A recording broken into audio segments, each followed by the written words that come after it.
Ir dažniausiai būna, kad jau skambini, sakai, mes pasiruošę jums gaminį. Tai visiškai teisybė, sako, palauk, šiandien kaip tik skambinau vienam stato 5 aukštį daugiabutį žvėrynę. Oi, sako, palauk, manai nevežk, sako, mes užsikrovę, neturime, kur gaminį palaikysit. Be abejo, sakau, palaikysit. Pas mus liejama visada nuo storesnio metalo, netaškojama, užliejama siūlė, kad nesudegin žiedo, kad priliptų. Tai čia toks, kaip suprantu, kaip lanku, ne? Yra suvirinė. Tai reiškia, ilgesnė ta siūlė gaunasi. Taip. Numeti laisvas, kitą pasiimu, kiek daug padariau. Viskas smagu, gražu žiūrėti, bet kai nuvažiuoja pas klientą ir jisai su fiskaru iškrauna ir ten pusė žiedų nubyra ir ką tada jie daro, aš neįsivaizduoju. Ten nesvarbu, jis prilipo, neprilipo, Technologija. Jo, technologija, visiškai teisybė. Padedu išspręsti dažniausiai, kas susijęs su statybom, tai yra armatūros gaminiai. Gamintojai nuo užsakymo, tai yra betonuotojams, statybininkams, didiesiems NT vystytojams arba tiesiog fiziniam žmogui, kuris nusipirko sklypą ir galvoja, kas toliau bus. Pas mums terminas nuo 3 iki 4 dienų. Čia yra nuo skambučio padarimo man, pokalbio ir pristatymo iki durų. Mano asmeniniam žiniom, tai jie gauna atlyginimą tikrai labai orų ir tikrai labai solidų, palyginus tai, ką gauna suvirintojai Lietuvoje. Suvirintojas turi prisimti nuo savęs, nes jeigu aš darysiu blogai, perduosiu atgal Ivanui, kuris nuveš klientui ir nebebus. Tai kiekvienam stengiamės pradėk nuo savęs. Nežiūrėk, kaip kaimynas dirba, dirbk tu atsakingai, daryk savo darbą atsakingai. Ir visą tą grandinę dirbs idealiai. Kiek skambinu visiems, jie reikia bukvaliai 3 poliukų. Sako, ar galėtumėt pagelbėti? Be abejo, nes kiek skambinu visi, oi 3 mes neimsim, oi 3 mes imsim. Sakau, Nesismulkina. Nesismulkina, kodėlgi ne? Galima pagaminti ir 1 polį, galima pagaminti ir 100 tonų. Niekad nežinai, kaip vienai sako, kas ką pažįst. Išsikrauna, apie 8 ten, per plius minus pasirodo statybininkai, pasirodo betonas, pasirodo CFA, mes nikam netrukdom. Mes jau būnam prieš tai atvažiavę, išsikrovę, jiems tik belieka gręžti, statyti, betonuoti, visi laimingi. Užsako žmogus hėja metalus, didžiuosius sijoms, pertvariniams, sako, jis sveria 200-300 kg, ką daryti? Nereikia rūpintis, mūsų fiskaras su 16 3 aukšto jums užkelsta, palaikys, kol jūs ten susimontuosit, susitvarkysit, susirinks strėlę ir išvažiuos. Mūsų įmonė yra sertifikuota, gaminiui turim įsiėmę sertifikatus, visas patikras praėję. Tai čia ISO kažkuris tais? Taip. ISO 17601. Kažkodėl tai yra išlikęs toks įsitikinimas, kad jeigu jau, paminėkim, tarkim, Petras stato man namus, tai tikrai jis ant armatūros dar užsidės kokius 500 eurų. Tai čia 100 procentų. Atkatas tikrai jis nori užsidirbti iš to gaminio. Aš drįsiu paneigti, kad ne. Kiek aš dirbu su savo betonuotojais, brigadom arba ten namų statytojais, tai vystytojais, su kiek bendraujantis. Ne, norėčiau rekomendacijų, kontaktų, tai yra pradėkim nuo to, kad labai smarkiai ieškom statybinių parduotuvių, kurios norėtų mūsų produkciją kaip ekspozicinės įsidėti ir pardavinėti. Statybininkai pas juos perkasi labai dažnai kitus dalykus. Kodėl sutikai filmuotis? Nes mano šūkis tai toks, būk matomas ir būsi pastebėtas. Ir galėsi duoti, ir galėsi gauti. Ivanai, kam ir kokią problemą ar rūpestėlį padedi išspręsti? Padedu išspręsti dažniausiai, kas susijęs su statybom, tai yra armatūros gaminiai. Gamintojai nuo užsakymo, tai yra betonuotojams, statybininkams, didiesiems NT vystytojams arba tiesiog fiziniam žmogui, kuris nusipirko sklypą ir galvoja, kas toliau bus, ką daryti. Visada padedam, tai yra poliai, rostverkai, sąramos, kolonas, armatūros metalai, turėjome didieji metalai. Tai mes juos iš paprastos armatūros gabaliuko pagal brėžinį padarom tikslingai ir aiškiai, kad klientui nuvežti ir jisai galėtų pradėti savo namo statybas. Tai, žodžiu, jokio pamato, jokio stogo, be tavo produkto, jeigu tai ne medinis, neapsieis. Teisingai. Tai 100%, nes taip, jeigu paėmus procentalį, aš manau, apie kokių 50% mano armatūra reikalinga. Jeigu jos nebus, tai namas, jeigu ne medinis, kaip minėjai, tai greičiausiai po kokio pusę metų subirės tiesiog. Nes armatūra, metalas būtent, kuris eina į betoną, jis yra pagrindas, be jo negalima daryti nieko. Vėlgi yra kitų gamintojų. Kuo esat jūs išskirtiniai, kodėl verta kreiptis ar rekomenduot patį? Pirma, gal pradėkim nuo to, kad greitis, pas mus yra tikrai išvystytas iki aukšto lygio. Ką tai reiškia aukšto lygio greitis? Nu, vidutiniškai, jeigu užsakant pas kitus gamintojus, jų terminai svyruoja nuo savaitės iki 3, galimai ir mėnesį laiko. Pas mums terminas nuo 3 iki 4 dienų. Čia yra nuo skambučio padarimo man, pokalbio ir pristatymo iki durų. Vėliausiai 4 dienas. Priklausomai, taip, galbūt pasitaisysiu, jeigu ten labai didelis objektas ir ten kokiam ant vystytojui, kuris stato 5 aukštį namą, tai galbūt mes per 5 dienas ir nesugebėsim, nes ten truputį užtrunka. Bet jiem patiems ir pastatyti reikia per tas 5 dienas. Taip, ir dažniausiai būna, kad jau skambini, sakai, mes pasiruošę jums gaminį. Tai visiškai teisybė, sako, palauk, šiandien kaip tik skambinau vienam stato 5 aukštį daugiabutį žvėrynę, skambinau, sakom, visų poliai paruošti. Oi, sako, palauk, manai nevež, sako, mes užsikrovę, neturime, kur gaminį palaikysit. Be abejo, sakau, palaikysim. Mes galime iki 20-30 dienų, turim teritoriją, vietą laikyti, saugoti ir viskas su jais bus vieta ir tvarkingai. Minimum kokios vertybės tavo? Kad aš visą laiką sakiau, pradėk nuo savęs. Tai aš tą patį ir bandau skiepyti savo darbuotojams, darbų vadovams, suvyrintojams, pagalbiniams, kad aš, kai gaunu, kaip pavyzdį, pabandysiu nutraktuoti tą visą grandinę, kodėl pradėk nuo savęs ir turėk atsakomybę būtent prieš save. Aš, kai gaunu, aš iš karto įvertinu kliento poreikius, įvertinu, kiek tai galėtų mums užtrukti laiko, kiek tai galėtų kainuoti visas smulkmenas. Aš tada perduodu tą darbų vadovui. Vadovas dar pats save analizuodamas, žinodamas, kaip tai pagreitinti arba sutrumpinti, jisai prisima atsakomybę, perduoda darbuotojui, pagalbiniui paruošk armatūrą tiek, tokį ilgį, jisai perduoda suvyrintojui, suvyrintojas turi prisimti nuo savęs, nes jeigu aš darysiu blogai, perduosiu atgal Ivanui, kuris nuveš klientui ir nebebus. Tai kiekvienam stengiamės pradėk nuo savęs. Nežiūrėk, kaip kaimynas dirba, dirbk tu atsakingai, daryk savo darbą atsakingai ir visą tą grandinę dirbs idealiai. Čia kaip ten kokį 1000 metų dėdė su barzda yra pasakęs savo pavyzdžių. Taip, savo pavyzdžių. Nesielg su kitais, kaip nenori. Kad elgtųsi su tavimi. Visiškai teisybė. Klientui paskambinus niekada nepasakysim, kad taip, padarysim, čia viskas bus idealu, tu tik sumokėk. Padėjus ragelį. O, velnias, ką daryti? Negaus po 3 dienų, po 3 savaičių, kaip nors. Ne. Jeigu pasakyta, kad bus po 4 dienų, po 3, pasakyta kaina, kad ten pavyzdys 1000 ir jinai nepasikeis. Jinai iki pat galo bus ir išlaikyta. Nesvarbu, jeigu mes ten susidursim su kažkokiam mūsų įmonės problemom arba ten kažkur bus paskaičiuota blogai. Tai yra mūsų atsakomybė. Reiškia, mes blogai padarėm, tai klientas nekaltas tame. Ir reiškia, mes turim tai ir įvykdyti. Klaidos, garantijos, kaip šituo klausimu pas jūs su politika ir su patirtim? Politika, jeigu mūsų klaida, mes tikrai garantuojam, kad arba pakeisim gaminį, arba grąžinsim pinigus. Šio kliento poreikis. Ta pačia diena, jeigu klientas paskambina ir sako, jūs kažkur tais blogai kažką padarėt, mes atvažiuojam su savo transportu, pasimam, pargrąžinam atgal, sutvarkom ir kitą dieną pristatom atgal. Tai tokių garantinių dažnai pasitaiko? Dar nebuvo. Ai, 0. 0.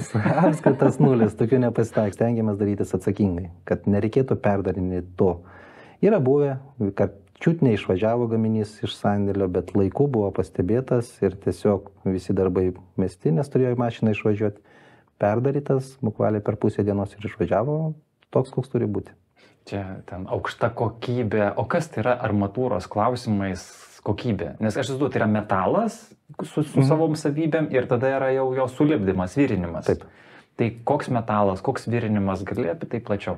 Aukšta kokybė priklauso, pradėkime nuo to, kad architektas duoda brėžinį konstruktyvą, konstruktoriaus subraižytas ir ten yra nurodyta būtent ilgiai.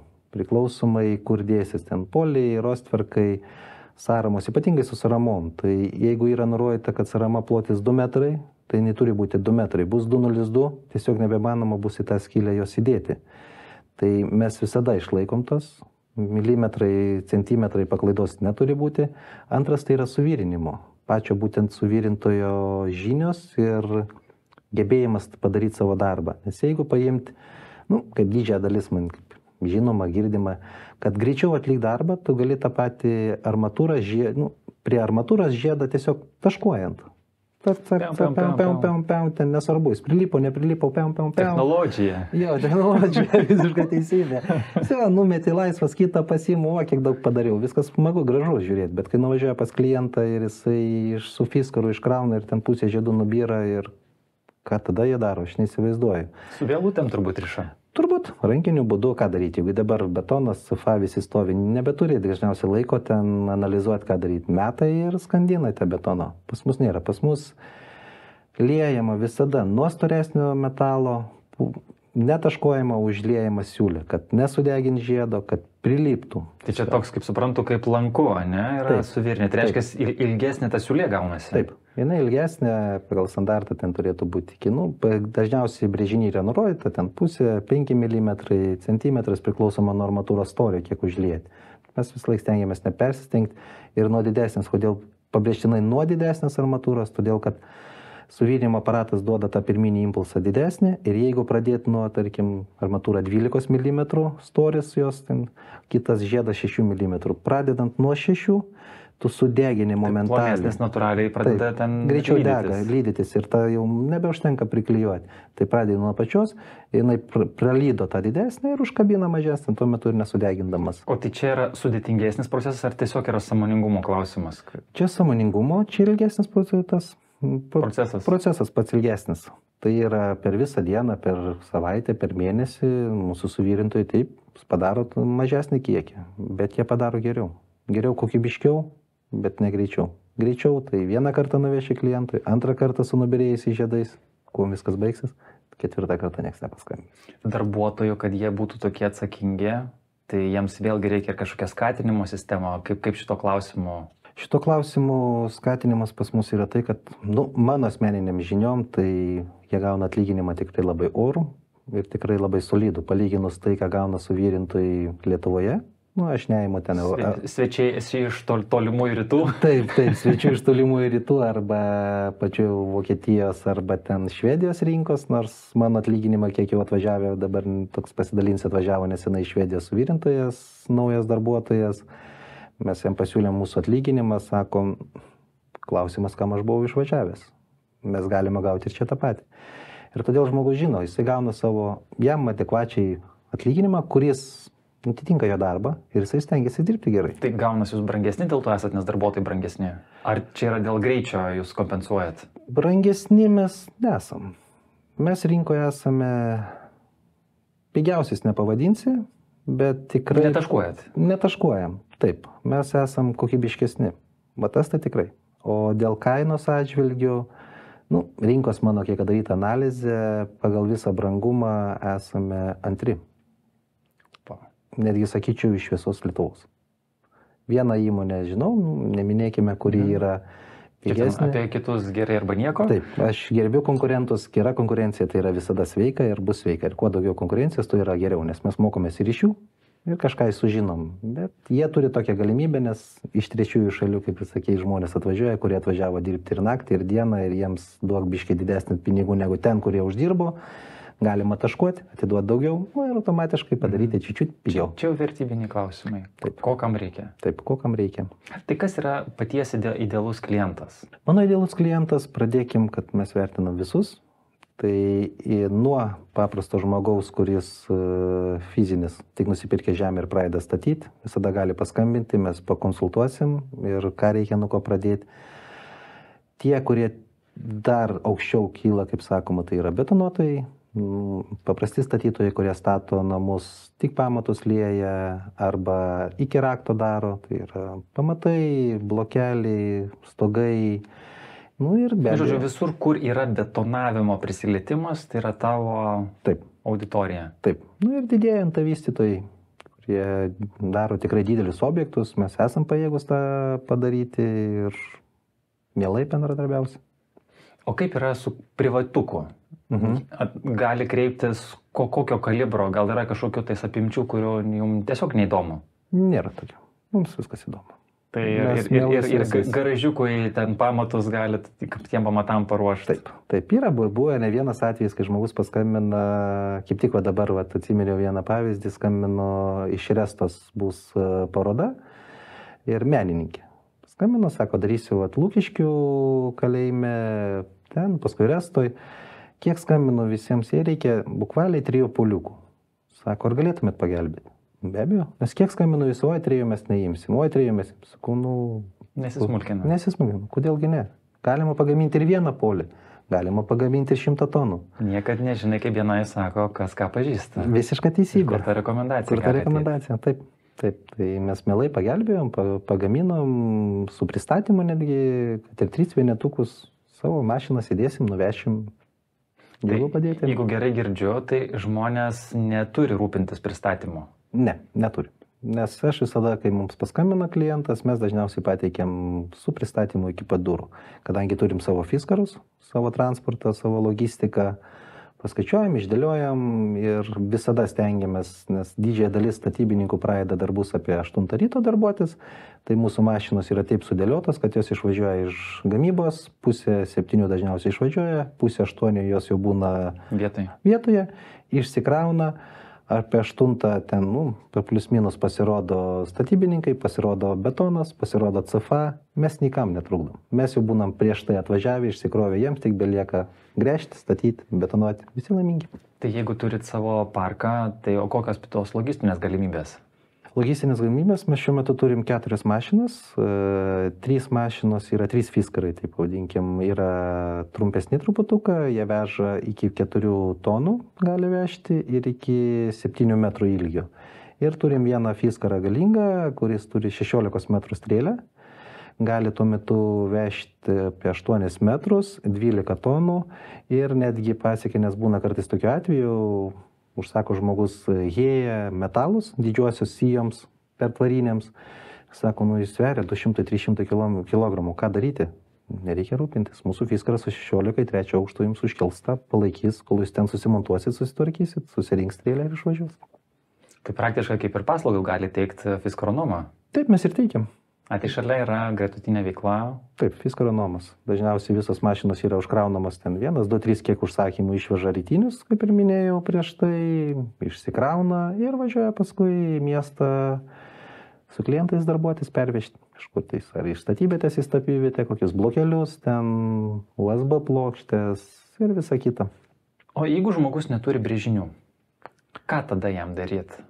Arba kvestionuoja architekto brėžinius, tarkim, nebūtinai klientas, o jau kam statybininkui, kurį perdavim, ar betonuotojui? Pradėkim nuo to. Kokia praktika? Praktika, pradėkim to, kad nereikia panikuoti. Paskambinus, dažnai būna taip, kad žmogus paskambina ir sako, statysios, garažą, statysios ten šuniukui voljerą. Malkinę, ką daryti? Negi sako, dabar pas architektą, kad man nubrėžytų brėžinį, ten, kurio kainos tikrai yra labai aukštos. Ne problema, iš patirties. Tiesiog patarėm žmogui, kas jam reikalinga. Įsiaiškinam, kad ten, jeigu pavyzdys malkinė, kurios pamatų plotis ten 2 ant 2, ten nereikia daug, tai 4 poliai iš kraštų po 1,5 metro arba 2 metrų aukščio žiedus, standartinius ten, armatūra kokie 10. Tai jeigu paskambina, sako, statysios namą, miške, kur man leidimo nereikia, bet aš ant savo žemės, tai vėlgi, jeigu ten siena 6 metrų, tai pradedam analizuoti, kad polis turi kas metrą būti, nes kitokiu atveju pamatai išsilies. Koks aukštis, to pačio pamato rostverkas, plotis koks. Viską kartu su klientu susidėliojam, parekomenduojam, kas yra tikslinga, kas nėra tikslinga. Galbūt jam sako, man reikia 20 armatūros. Tai nėra tikslinga. 20 armatūros čia yra kas? 200 mm. Tarkim, 20 diametro armatūra. Tai nėra tikslinga, užtenka ir 12, nes jinai vis tiek yra užliejama betonu. Jinai turi turėti tik minimalų paslankiojimą, kad tavi sulaikytų, kaip sakoma, amortizaciją. Tai kam dėti 20, jeigu ten pamatas 20 ant 20, tiesiog. Ir puikiai susidedam su klientu, parekomenduojam ir sprendžiam šitą problemą. Tai kad rekomenduotum tokius dalykus, tu turėjau ir patirties turėti, ir žinių. Kas tu toks, kad rekomendacijas tokias dalintum? Visiškas geras klausimas. Patirtis yra tikrai ilgametė ir daug susidūrėm ir su vienais gaminiais, ir su kitokiais gaminiais, ir su architektų brėžiniais. Jau tiesąkant naktį mane pakeltų ir aš jau galėčiau brėžinį, nepasakyti labas rytas, 15 polių, žingsnis, kas 25, supratau, bus padaryta. Jau yra tos patirties tikrai, supratimo, ką reikia daryti. Tai čia porą metų? Darbo? Patirties. Nes ilgai, mums vienai mokina, ilgai, gerai, daug, abstraktu. Nuo 2018. Okay. Patirties. Paties supratau, kad yra žinių, nes būna kartais vadas turi kompetencijų, o kolektyvas jau ten, kaip sakai, čamšut ramšan. Kaip pas patys su sertifikatais, atestatais, pažymėjimais, nes čia vis tiek tokia gan rimta tema, nes jeigu yra klaida, tai ta klaida gali kainuoti ne tik tais pačiam, bet ir klientui ir visai grandiniai. Taip, visiškai teisybė. Tai pas mus, mūsų įmonė yra sertifikuota, gaminiui turim įsiėmę sertifikatus, visas patikras praėję. Tai čia ISO kažkuris tais. Taip. ISO 17661. Mūsų suvyrintojai visi turi atestatus suvyrinimo darbų, kad gali su migmagu, su elektrodais dirbti, čia trumpiau pasakoti, ten dujiniai, argonai ir visa kita, jeigu su vėlo suvyrinimu. Darbų vadovas, kuo aš labai džiaugiuosi, jis tikrai turi patirties jau netoli 15 metų savo sferoje ir žino, ką daro, ir atsakingi žmonės. Tai dėl to ir tie terminai, kad koordinavimas vyksta. Taip, nes kiekvienas žmogus žino savo darbą, jisai žino, ko iš atėjo, jisai žino, ką jis daro. Viskas vyksta kuo greičiau, kaip įmanoma greičiau ir kaip įmanoma tikslingiau. Ir kokybiškiau pridūrint. O su kokiais įsitikinimais susiduria? Yra bet kažkokio kliento kreiptis, nesikreips, kažką patiem lipdytis, arba galbūt be to apseit? Yra vienas iš populiariausių įsitikinimų, tai dažniausiai klientai skambina, tai yra didžiąją dalis fizinių asmenų, kurie skambina ir sako, aš norėčiau tiesiogiai pas jūs. Klausimas, o kodėl, ta prasme, jūs nenorit, kad jums betonuotojai užsakytų, arba jūsų namų statytojai. Nepasitikė, nes kažkodėl tas yra išlikęs toks įsitikinimas, kad jeigu jau paminėkim, tarkim, Petras stato man namus, tai tikrai jis ant armatūros dar užsidės kokius 500 eurų. Tai čia 100 atkatas, tikrai jis nori užsidirbti iš to gaminio. Aš drįsčiau paneigti, kad ne. Kiek aš dirbu su savo betonuotojais, brigadom, arba ten namų statytojais, tai vystytojais, su kiek bendraujantis. Ne, visi sąmatus įtraukia, tiesiog yra medžiagos, aš jiems pateikiu savo pasiūlymą, jie įtraukia į sąmatus, nes jie dirba iš to, kad stato ir aš iš to uždirba. Dažniausiai žmonių toks stereotipas būna susitaręs, kad aš bandysiu tiesiai. O ten iškyla tada didžiausios problemos, nes aš jau eigoje stengiuosi parekomenduoti, pasakyti, bet vis tiek, tas, kaip sakoma, kompetencijos trūkumas žmonių pačių fizinių, kurie nėra susijęs su statybom ir jie nežino, ko reikia ir užduodi klausimą, tik kiek jums ten saramu bus. Mes neįsivaizduojam, o kiek bus metrų aplink namą, mes kaip ir nežinom, pabandysim. Ir turi tada bandyti derinti per 10, tai užtrunka su atsakymu, su pateikimu. Su klientu, su statybininku, galbūt dar architektas įsijungia, tada vėl pas klientą, o jis dar nori sutaupyti kažkokių įsivaizduojamų būdų. Taip, ir viskas baigėsi, kad tas pasiūlymo pateikimas, kur minėjau, ten 20 iki 30 minučių, jisai tampa 2-3 dienas ir visi nuo to nukenčia. Ir namo statyba, ir visi darbai stovi. Tai mano manimu yra dažniausiai, kad vis laik daini iki to, kad sakau, duokit aš susieksiu statybininku tiesiogiai. Paskambinam, jisai pasako, žiūrėk, 60 metrų rostverko, 29 poliai, 15 saramų. Supratau? Gerai. Paskaičiuojam jį, išsiunčiam, pradedam gamybą, po 2 dienų grįžta viskas. Tai gaunasi daug greičiau, patogiau ir efektingiau visiems. Tai tavo praktikoje, kaip girdžiu, nebėra to atkato prašinimo. Aš lietuviškai nežinau, čia yra toks kaip ir rusiškas. Rusiškas taip, kaip savo procento uždėjimas gal, sakykim, nėra. Nebėra, nesutinku tokių, senai jau visi perėjo, kad pateikiamas normalus sąmatas, kuriame jau yra įtraukta medžiago kaina, darbų kaina ir kiekvienas dirba ir uždirba savo pinigus. Tai žodžiu, viskas yra... Jie savo dalį susitvarko, o gaunasi, kad žmogus gali tiesiogiai per patį kreiptis, bet kad pats derinimas būtų jau su statybininkais. Taip. Tai būtų patogiau netgi pačiam fiziniam asmeniui ir visiems mano aplinkui tai būtų patogiau. Be abejo, mes laukiam, džiaugsimės, jeigu pats žmogus paskambins, sakys, aš noriu statytis pats. Jokių problemų, visas įdėsim jėgas, kad tik tais padėti, sudėlioti, sustrateguoti. Bet mano rekomendacija yra žmonės, kurie užsiima tuom ir jie daug geriau žino savo darbą ir jie tikslingiau nupasakos, ko reikia, ko nereikia. Kas nėra tau gera rekomendacija? Estetinis vyrinimas. Tai nėra mums gera rekomendacija, nes tai užtrunka labai daug laiko ir tą gaminį, kad padaryti estetiškai gražiai, mes jį galima padaryti, bet tada automatiškai, kadangi atlyginimai mūsų yra darbuotojų orus, ir jis turi praleisti prie to, kad atliks savo darbą atsakingai ir gražiai, jisai praleidžia kartais prie to pačio gaminio po 6, po 7, po 8 valandas ir tiesiog savikaina gaminio auga taip, kad mums tiesiog neapsimoka. Arba kiekvienas kiekviena užgaida už jūsų pinigus. Taip, visiškai teisybė už jūsų pinigus, bet dažniausiai klientui pabandai sudaryti sąmatą, kad jis atitiktų realybę ir išeigoje iš to gaunasi, kad tą realybę perlipam. Aš esu priėmęs sprendimą, kad mes geriau net nebandom, net neimti tokių rekomendacijų, nes tai pakenks visiems. Galutinai tai bus nei mums nauda, nei kas rekomendavo, nei kas nori. Tiesiog iš to išvados bus blogas. Kokios pagalbos norėtum, arba apskritai užklausimas kolegom, ar rekomendacijų pavidalu, ar kontaktų pavidalu? Norėčiau rekomendacijų, kontaktų, tai yra pradėkime nuo to, kad labai smarkiai ieškom statybinių parduotuvių, kurios norėtų mūsų produkciją kaip ekspozicinės įsidėti ir pardavinėti. Statybininkai pas juos perkasi labai dažnai kitus dalykus. Plaktukėlė, vinelė arba cemento paletė, tai kodėlgi nepamačius stendą gražų ir neužsisakius mūsų gaminių.